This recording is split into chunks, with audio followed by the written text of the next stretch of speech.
Here now is Matt Austin and Ginger Gadsden with Florida's Fourth Estate. Sponsored by Light Orlando, delivering hope together. We still have tour guides now that'll tell you they have their favorite ghosts, and they do have encounters there that they do follow them home.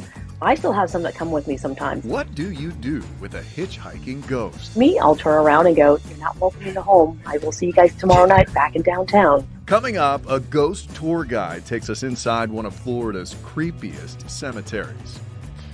Oh, and if you believe all that, I got some oceanfront property in Montana I'd like to sell you. I'll buy it. Ginger is buying it. I'm buying it. She's buying it all with this ghost stuff. I'm just saying, if the ghost is willing to pay part of the mortgage, maybe it can stay. That's the only way, but you don't even think it's real. So. No, so we have a ongoing dispute on this show. If ghosts are real, Ginger's going to try and prove to you that they are, in fact, but you're going to have to wait for us to get through this week's headlines before we debate this whole deal. Yeah, it has been just one of those weeks here in Central Florida, a cornucopia of crazy and interesting stories in Central Florida. And we're going to start with how expensive things are. Imagine being the mayor of a town somewhere in Central Florida, and you have to take to Facebook to tell the people, "Hey guys, anybody looking for a roommate maybe?" The mayor of Deltona made a Facebook post recently, and it really caught a lot of people's attention. He's paying a little more than $1,600 for a place, and that is about to become unaffordable because the rent is too darn high. Not only in Deltona, you know, Central Florida is known as Boomtown, and you move a little further out because you think you can get cheaper real estate. Right. So this poor guy can't do it anymore. I think he's going to have to take on a little more responsibility. This is how he addressed the issue. Hey, the mayor of Deltona can't afford to live in the city that he's the mayor of. I have some interviews lined up already, so I'm going to get myself another job. So I'll be working multiple jobs. It's pretty crazy to think that the mayor of a town, usually somebody kind of doing well, you would think if you're the mayor of a town, but in this town, this mayor it's a part-time job, making around $18 an hour. He has another job already. Now he's saying he's going to have to make it trace jobs just to be able to afford a place to live. That's a crazy time. Well, you can't afford the rent, but who can afford to work 3 jobs? When do you actually have a real life? You don't. Is the question. You don't have time to have a real life if you want to try to afford a place to live, food to eat, which is just crazy. And even like eating out is expensive, but even going to the grocery store is just insane Everything these costs days. more. And I'm so happy that he actually came forward and said something, because a lot of people live in shame saying, I can't afford this and I don't know what to do. And sometimes they're behind on their rent or they try to look for cheaper places. And there's no such thing as a cheap place to rent anymore. So hopefully with him coming forward and trying to come up with some solutions,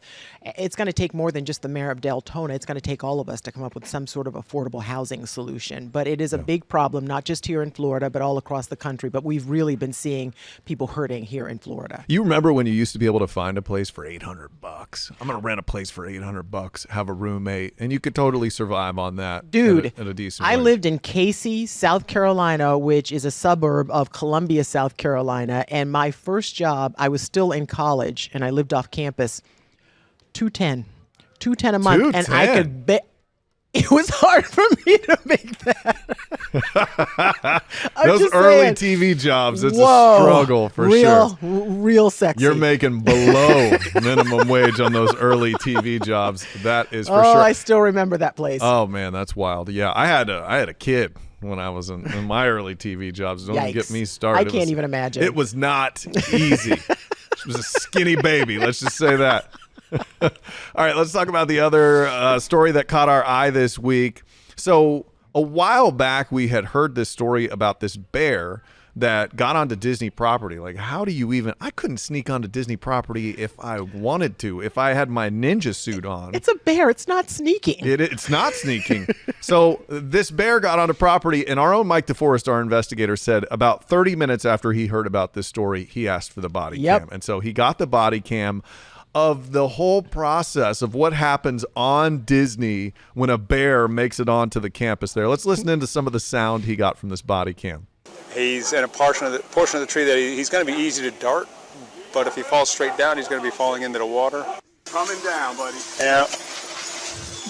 All right, he's on the ground. He's coming your way, Scotty. Scott, get ahead, way ahead. Get him, Scotty. So they were freaking out a little bit because they thought they had to do a tranquilizer dart to get this bear down. They were worried it was going to fall into that little pond there and maybe drown. But when they hit it, they even had Disney workers there like crocheting a little cargo net to catch him, but it Like ended up running off. instantly, only Disney would have people at the ready. It's like, oh, we gotta net this bear. Okay, let's just crochet a net. We'll make you a net right away. So they ended up catching the bear. You can see it being released right there. I would say juvenile, maybe like a teenage black bear. They said it was about 150 pounds. Oh, okay. So I don't know. This is the distance I would like to stay. That's them making the net right there. Yeah. And you can see them doing it in Frontierland. Right. In the middle of all the teepees and everything else. It's just a bizarre sight. I know. Only at Disney World. Okay. The other story that we're talking about, we love animals, and this one really caught our eye because it's coming out of Putnam County. I can't imagine if my dog or cat were missing for just 30 minutes, I would be in a panic, just a wild panic. There's a family who lost their African tortoise. It was gone for 3 years. It was a fast getaway. No, the timing is the part. You need to get to the timing of the story. It was missing for 3 years. Someone found it, and it was 5 miles away from home. And he almost got away with it. He almost got away with it. My goodness. I mean, it's a hefty looking turtle. That's a lumbering tortoise right there. Yeah, and so they were saying that it's pretty banged up because it suffered through some cold winters. We had a couple of cold winters here in Florida. It got down into the 40s and 30s in some cases. He's looking a little rough around the edges there. But thank goodness the owners were able to identify him through a Facebook post. Someone's like, "Is this your African tortoise? If so, please come forward." I mean, it's not chipped or anything, but it's going to be okay. And I would advise that they probably keep a better eye on this thing. 3 years. 3 years. Can you imagine? What kind of turtle parent are you if a turtle can get away? It's not like, would it get out the doggy door? It would take a week to get out the doggy door. It reminds me of this joke, though, I used to tell when I was a kid. And it was like this guy, he's walking out of his house, right? And he sees a snail, and he goes, stupid snail. He kicks the snail. And 6 years later, he hears a little tap at the door. And he opens the door, and the snail's like, "What the hell was that all about?" 6 years later. I hate that I laughed at that. I really hate myself right now for laughing. The fact that you laughed at that means we can stay friends because that's a good one. I'll give you credit. That was pretty funny. All right. Thank you very much. Hey, we've got a lot more for you coming up after the break. I ain't afraid of no ghosts. Or we're going to talk to a lady who gives out ghost tours in a pretty creepy cemetery near Orlando. We'll tell you what the deal is with that place. It's a mixed bag for us here on Florida's Fourth Estate. Stick with us. We'll be right back.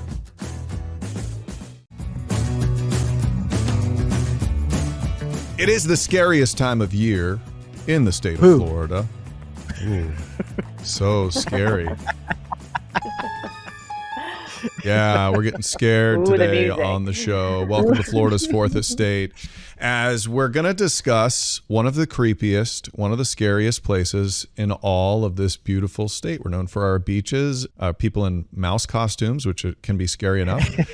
But we're talking about a cemetery today, Gigi. Yeah, we're talking about ghosts, ghouls, goblins, all the scary stuff that I don't like to talk about and stuff that Matt doesn't even believe in. But the person who I think can convince him is one of our favorite guests. We had her on last year to talk about some ghost adventures. It's Ting Rappa. She is with the American Ghost Adventures. But this year, you're going to talk about a cemetery where we can take a tour. Tell us a little bit about this. It's the Greenwood Cemetery in Orlando. Why would anybody in their right mind, Ting, want to take a tour through a cemetery? And is it at night? Ooh, it is at nighttime. So we do this once a year, twice a year at the most in the month of October, where you can legally go into a cemetery at nighttime. It's a lot of fun. It's 120 acres. So it's huge. It's historical. And this is where all the founders of Orlando are pretty much buried at. Okay, and this cemetery, you said, very old.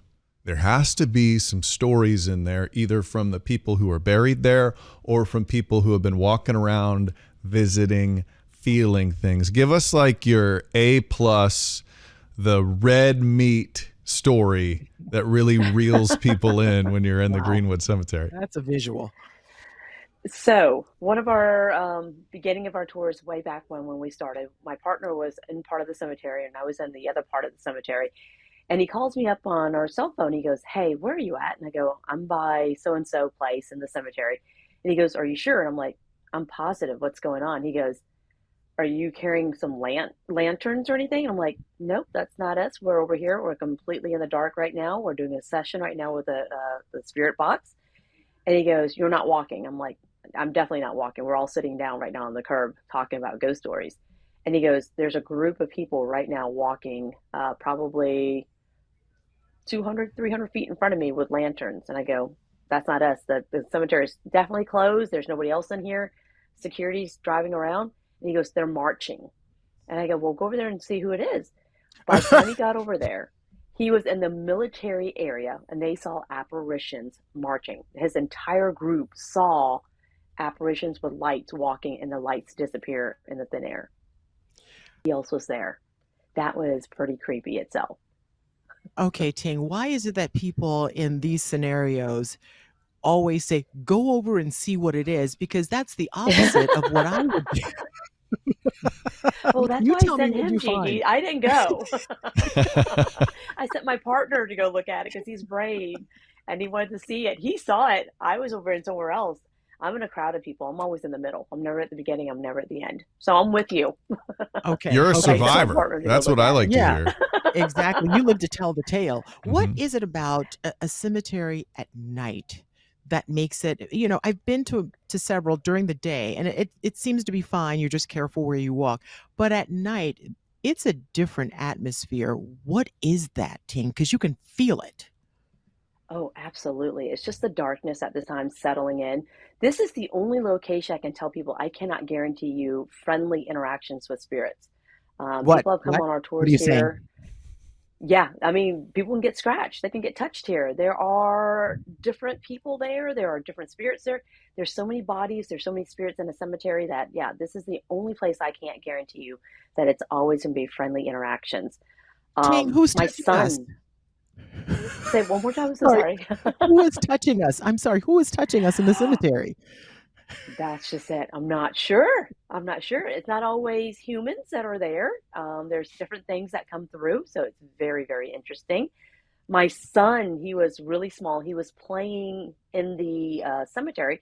We were setting up and he was just playing with his little car and he was, driving it in on the little road. All of a sudden, he stands up, looks over at one area, just stares at the space, runs over to me. He goes, "Monster, monster." So I'm like, whoo, we don't talk about ghosts to him. We don't try to scare him. But for him to get up from playing and run over and grab my leg and say, "Monster, monster." And he's pointing into a part of the cemetery where there's nobody standing at. There's nothing that I can see at that point in time. So, yeah, I mean, lots of people have different interactions at the cemetery. It is an amazing place. But yes, this is the only place I can't tell you that everything is going to be friendly there. Ooh, I like that. As if I were a ghost tour giver, I can tell you, I'd be like, "Oh yeah, if you look right over there, there's this is Joseph L." And then I'd be like tickling him with the, "Whoa, did you feel something?" So, do your tour guide? I'm going to show a little video of the tour here. This is nighttime at Greenwood. You can kind of you can get a little feel for things. Yeah. So give us set the scene as we're watching it. What is happening as you give these tours, Ting? So right now we're going up Creepy Hill is what we call it. That's our nickname for that hill because it is just dark. It's trees are overtaking the area. It's very eerie. Sometimes we hear footsteps there. There's a mausoleum there also that glows in the dark every once in a while. Shadow figures are seen in this area. And this is where most people get touched at. And we're approaching what I call Creepy Hill. That's not the official name of it, but that's our tour name for it. I think it's Well, a that is fitting name, official Ginger. now. Yeah. Oh, So yeah. have you had people go and not be able to finish? Yes, there was two people that walked off because they were like, "This is too scary. We got to leave." So yeah, there's a lot of activity that happens there. I mean, there's a lot of shadow figures that walk through there, and there's, like I said, voices that you cannot explain when your entire group is together, and we stick in numbers to for safety. So it's kind of an eerie little area. Definitely a lot of fun though. It's exciting. If you're an adrenaline junkie, yeah, this is it. Yeah, I'm like a adrenaline junkie, like hang gliding. I don't know about cemeteries in the middle of the night, but tell me, have any like paranormal crews ever been out there? I know some of the places where they say there are a lot of ghosts hanging around. These paranormal crews or these documentary filmmakers go out there with their weird little sonic thing. I don't know what they do to kind of find the paranormal activity. Yeah, their instruments. Has anybody done that in that location? We do it. We do it. So when you come on a tour, we have the equipment there for you. We have what we call K2 meters and EMF detectors that pick up energies and EMF fields. There is no electricity out in the cemetery. That's why these instruments work so great. And you can actually see the pathway where the spirit is walking sometimes, because it'll light up one by one on each person as it walks past them. It is incredible. We have what we call the REM pod, where they actually have to touch it for it to go off. And we'll put it in a certain area. Nobody's standing around it. And that will go off by itself. We have flashlight activity where we'll lay it down so that we can have communications and ask questions. And the flashlights will come on and we'll have a full-on conversation with whoever we're talking to. And sometimes they'll actually walk us to their headstones. There's certain incidences I could tell you who is still haunting the places or who's visiting us that night, because they will walk us to their headstone. It's that specific. It's pretty cool. Oh my gosh. Okay. Have you ever had an encounter, or has anyone ever told you that they left one of these tours and they feel as if they had maybe a passenger with them that went home? Absolutely. So our spirits actually choose our tour guides. So I used to tell our tour guides when they were applying for the job, what would you do if a ghost came home with you? You know, and now I just go, a ghost will go home with you. If you do these tours, they're going to come home, they're going to visit you. How would you react to that? So yes, we still have tour guides now that'll tell you they have their favorite ghosts, and they do have encounters there that they do follow them home. I still have some that come with me sometimes, and I will stop them at my front door. My dog will come greet me. And if my dog, looks behind me, I'll turn around and go, "You're not welcome into home. I will see you guys tomorrow night back in downtown." So, yeah, you're not coming in with me tonight. So just a little tip, a little bonus, a little extra you get to bring home and have your house haunted. I don't know if I would put that one in the commercial, Ting. I don't know if that's a big sales pitch. That's totally creepy. Hitchhiking ghosts. Hitchhiking ghosts. Okay, I might not be able to get on board with the ghost stuff, but I do, in my older age here at 40 years old, I find cemeteries pretty interesting. If you walk around during the day, to see some of the different headstones, and some are grand and some are kind of downplayed. Do you find that part, is that part of the tour as well, getting to sort of see the stories of the people who were there and maybe why, you might see a guy, it almost seems like he had two wives on either side of something weird, when you're watching the different gravestones? Absolutely. I said, you don't have to be a ghost believer to come on my tours. We're going to have the historical fun facts for you that's going to entertain you. Just like you said, a guy that's buried between two ex-wives and two ex-mother-in-laws. You know what I mean? The oldest headstone, the metal casings out there, and cool stories about how people died and why they're here. How did they ended up in the Greenwood Cemetery? Those are some cool stories. And of course, we have the cool ghost stories. So you do not have to be a ghost believer to come on this tour. All right, Ting, you give a good sales pitch. I do think it would be a fun night to go out there and hang out with you. Even if I had to hang out in a dark cemetery, you could maybe make it worthwhile. So how can people set up a tour at the Greenwood Cemetery? So go on our website. It's AmericanGhostAdventures.com, and you can book it there. Thank you so much, Ting, for hanging out with us for a little bit. You stay safe out there in that dark cemetery. Yeah, don't get scratched. You guys. And thank you for watching Florida's Fourth Estate. You can download it from wherever you listen to podcasts or watch anytime on News 6 Plus.